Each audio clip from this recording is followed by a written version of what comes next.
می‌خواهیم که سخن رو به برادر عزیزمون بزرگ فهمیدن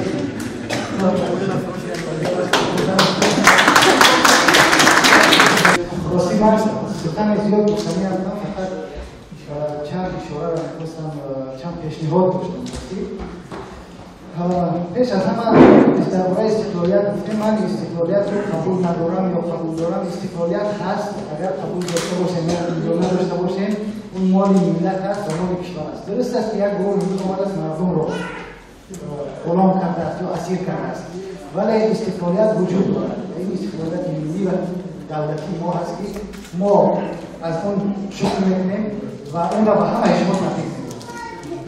و دوم چیزی که هست، ما همیشه می‌دانیم که استقلالیت این استقلالیت است که ما مثلا استقلالیت هست که یک گروه آمد نگرفت چی شد. درست است، همه می‌دانیم که یک تحریف در این تاریخ معاصر تاجیکستان دارد صورت می‌گیرد. یک تحریف در تاریخ در حال صورت گرفتن است، ولی ما برای اصلاح این تحریف چیکار کردیم؟ چیکار باید بکنیم؟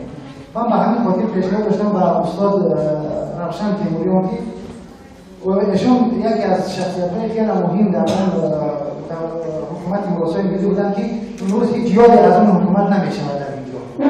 ولی استاد می‌تونند که خاطرات ما حتی یک خاطره اگر مقوله از ایشون در این دوره اگر پیدا کنیم و در آینده برای ملت باقی بگذارند، مثلا اگر حتی نوشته هم نباشد، کتاب باشد خیلی خوب، ولی اگر نباشد حداقل یک بعضی چیزهای آدیویی هستند که می‌شود برای ثبت کرده و مردم هستند درباره اون تاریخ از قسمت از تاریخ ملت ما که امروز تحریف می‌شود. اگر اینها باقی بمانند، من باور دارم که ما پیش روی خیلی از تحریف‌ها را خواهیم گرفت. و همچنین استاد که ما باقی هم در اون زمان یک از شخصیت‌ها بودند که در این باره زیاد می‌نوشتند.